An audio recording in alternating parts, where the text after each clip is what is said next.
Cleveland High, for having us today. We're really excited to be here and to share our pathways and our careers with you. So a little bit about me. When I was younger, I was an extremely shy child. I was not good at anything. So if it went for the choir, I didn't get in. If it was my report card, then it would be a C, sort of a D. So from a very young age, I learned that if I wanted to do something, then I actually had to put the effort in myself, and I actually had to work hard, that nothing was going to be given to me, and that hard work and the values actually paid off. So at 14, I started my career working at Houston Golf Course down in Birkdale. I don't know if anyone's been to Royal Birkdale in this area, selling pies and sausage rolls behind the counter. So people might go, oh, geez, what about that job? There's no job that I wouldn't do, because there's always something of value in everything that you do. Doesn't matter what you do. But now I'm a gutter cleaner. So from that job, I learned how to talk to people, and I learned lots of communication skills, and it paved my way into being able to have the confidence to be able to go to uni and complete a teaching degree. Took a lot of time, a lot of hard work, a lot of researching, and a lot of learning as well. So that would be my other message to you, is you never stop learning. There's nothing that you can't do. You just have to work out a way to get it done. Then I was involved in the plumbing industry, was going to a few events, doing a few things with the RJC, because I wanted to build the future capabilities of our workforce. And I wanted to get the message across to people that resilience, hard work, and persevering, you can do anything that you want to do. If you don't back yourself, no one else will back you. Say yes to new opportunities, step outside your comfort zone, and work out a way to get it done and work out a plan. So I'm also on the board of Master Plumbers Queensland, so I'm the only female on the board of Master Plumbers Queensland. And it's been a real eye-opener at the opportunities there are for you. I'm really passionate about thinking outside the box and creating pathways for young people, apprenticeships, traineeships. We have a lot of that through our business, and connecting young people with opportunities in the workforce. Well, in my background, I came to Australia as an 8-year-old. We arrived in Australia in Sydney on a Saturday, and I went to school on the Monday. So just imagine, as an 8-year-old, you're going to school, you cannot speak a word of English. For me, I was good at school. But school and I didn't gel. Then a few years later, realised that I was dyslexic. But most importantly, when I left school, is looking for opportunities. I applied for a job at Channel 7 in Sydney. The person that was interviewing me just happened to be a Cronulla supporter, and I was playing for Cronulla at the time in the under-21s team. We spent 90 minutes talking about football. I left the interview, went home. My mother asked me what the job was. I said, I'm not really sure, because we just spoke about football for 90 minutes. I got the phone call next day saying I had the job as a cost clerk. When I started in that career, I had no idea what the television was about, but I was good with numbers. So I developed a costing program for television, how to cost television shows. When I went to Channel 10, I spent 6 months in Korea, the 1988 Olympics. I was one of the project managers that helped set up the Olympics in Korea. A friend of mine started that show, and he and I set up a production business. We created a show called E Street. We also set up a record company. When I left television, a friend of mine just happened to be a guy called Peter Gow, who's Elle Macpherson's father, and asked me to join Cronulla and to help them out. I did. Eventually they asked me whether I could run Cronulla, and became CEO of Cronulla. Changed from that, got involved in what we call, you call soccer, I would call football now. The North Queensland Fury A-League side, again, they were in trouble, and I started that process working in there. In that time, I got involved in the recruitment industry, and ended up becoming CEO of an organisation, ended up getting sold 3 times. I ended up becoming CEO of an organisation that was an international organisation that turned over just under $1 billion. In that time, I've never done one formal qualification, right? So I've never done a certificate. I've never been to uni. I spent more time trying to understand the job I was doing. And the more time you apply to something, the better you'll understand it. A qualification, which we all need nowadays, gives you an entry into something. It doesn't guarantee you success. So it's what you put in. Throughout my whole career, I'm 60 years of age now, right? Throughout my whole career, it's always about finding something you enjoy and doing it, and getting out of your comfort zone. Hello. My little introduction is going to be a bit brief because I'm only 18, so I haven't really lived yet. Well, I have, but not for very long.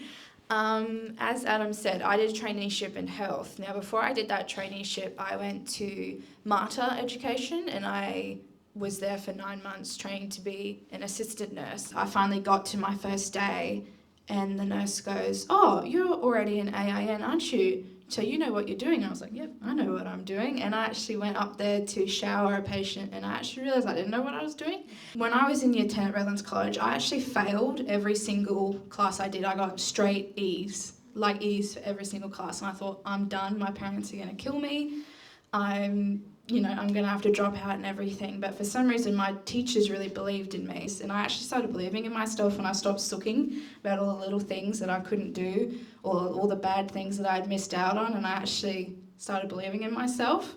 And that was when I started doing a lot of really cool stuff because I was surrounded by people that believed in me. And I know you guys are definitely surrounded by people who believe in you.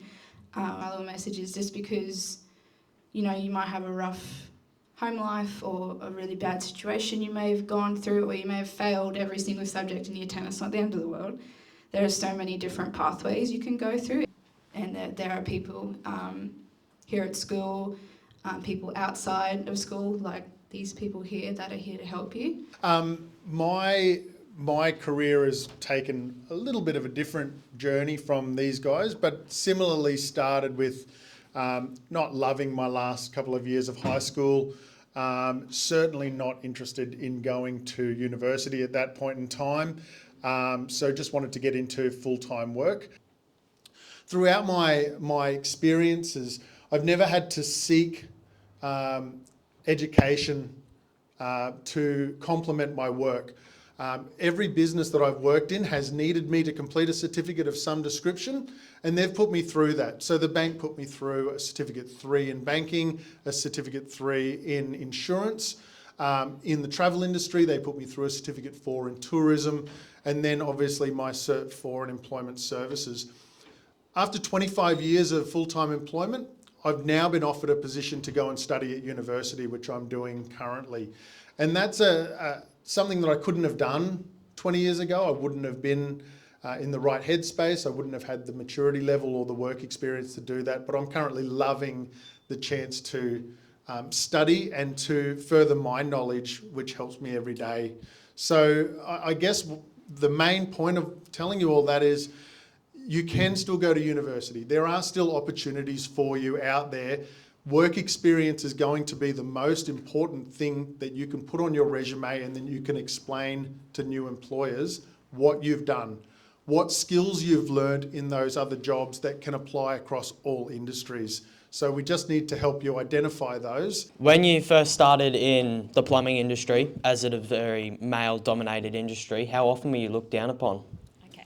Well, I'm actually not a plumber by trade. I've worked with my husband, and I know, so I can't really talk about the challenges that females may face on the tools because I haven't had that experience. However, when I sit in a boardroom with a group of men, I'm not really looked down upon, I guess, because I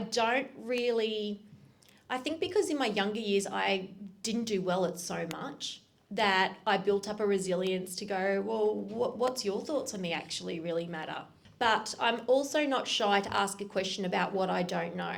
I think the construction industry is actually changing a lot, and it has changed a lot over the last decade. I think there is a quota of that they're trying to get 25% of women in the construction industry on the tools, and we have networks such as NAWIC and lots of networks now that encourage. There's no such specific job that's either male or female dominated. We can all do anything that we want to do, and we're willing to work hard at doing as well. And education will enhance what you already know, right? And it's important to enhance what you know, and don't worry about your weaknesses because focus on your strengths. I've just got a little question for all of you. How did you know what career you wanted to do if you started off with such a different job type when you started? I think you never know. I think what you've got to do is whatever the job that you are doing, make sure it's the most important thing you do now, and you never stop exploring. So I think whatever job that you have, make the most of it and learn as much as you can, because the skills that you learn in your current job will lead you to the next adventure. To answer that question, I still don't know the jobs that I'm doing will be my last jobs that I actually even do. I think it's a matter of saying yes to different opportunities, even though you doubt yourself. Just having a go. If you think, if there's that inkling that you sort of go, oh, is it yes or a no? Then to me, like, it's a yes. I think you just have to be courageous in everything that you do. And it doesn't matter what job you're doing, opportunities are everywhere. You just have to see them, and you have to seek them, and you have to source them. I've never also found that people have said no to me when I ask for help. So it's identifying what you think you might need, or asking help to identify what you might need, and being able to be your own advocate, saying, I think I want to give this a go. I think I want to give this a try. So I think when you present yourself to the world, present the best version of yourself and see where that takes you. Evelyn, I know a little bit about your family background and some of your motivation for going into health. Were you nervous that when you got into a health environment, it might not be everything that you were hoping for, or are you convinced that you'll stay there? That idea of getting from in the classroom, what I think I want to be, to actually getting there and finding out whether it was what I was expected. Are you able to share a little bit? Yeah, Thank you, Evelyn. that was definitely me. My sister, she's 32. She's technically my half sister. Me and my mum. She's my mum's daughter, but not her dad isn't my dad. Anyway, I had a lot of experience with her because she has very complex intellectual, physical disabilities, and I was very hands-on. I loved helping mum when I was younger, and mum always told me, you know, you're really good at this. You could do this as a job, and I kind of thought, oh yeah, I'm good at this. You know, I can. I'm really good at looking after her. And when I first started looking into medical jobs and doing work experience, I thought, well, she has a very specific disability. What if I can't? What if I'm not good with everyone else? But working and looking after someone else's loved one was very scary, because I thought, what if they slip and they hit their head and they get really badly injured, or worst case scenario, they pass away? That was very, very scary to me, and I had those thoughts from the beginning all the way up until when I finished. But with your question about how did you know what you wanted to do, my way of knowing that was through work experience. I looked at everything that interests me. So my biggest tip is work experience, because at school it's so easy to do work experience, especially on the school holidays. You can go into anywhere, and if you're really nice about it and say you really want to learn, I'll do anything. Because and don't be picky. If they go, can you go sweep the floor? Don't go, oh, is there something else I can do? Just do whatever they tell you to do, and just do work experience. That was the way. I did so many work experience in so many different areas till I got to the Bayside, and I realised, no, medicine is what I want to do. I have a question for you guys. Has anyone here ever been offered a food that they didn't like the look of, or that someone else didn't like, and they've said, no, I'm not trying that? Has anyone had the bravery to actually try it and actually found that they liked it? Yeah, do that with work. So if you get the opportunity to try something, it might be something that you've heard someone else didn't like. It might be something that that you don't like the look of from the outside, but you've got an opportunity to try it. Just try it. You may find out that it's the best thing you've ever done in your life. I'm really lucky to be in the role that I'm in right now. I was forced into a different industry. I was given the opportunity to try something that I never thought I would be in. I didn't think I'd be in employment services. I didn't think I'd be working in schools with students. And I gave it a go. And now I wish I'd have found this 10 or 15 years ago rather than just 2 years ago. I wish that I had gone out and tried more things to know what I actually wanted to do. I've tried lots of things over the years, but mainly in specific industries. But what I've also done is used work and the roles that I'm doing at work to get to know myself. And I think that's a really big thing for all of you, particularly as you go through high school. You're not sure about what you want to do. You're not sure even about the things that you like yet.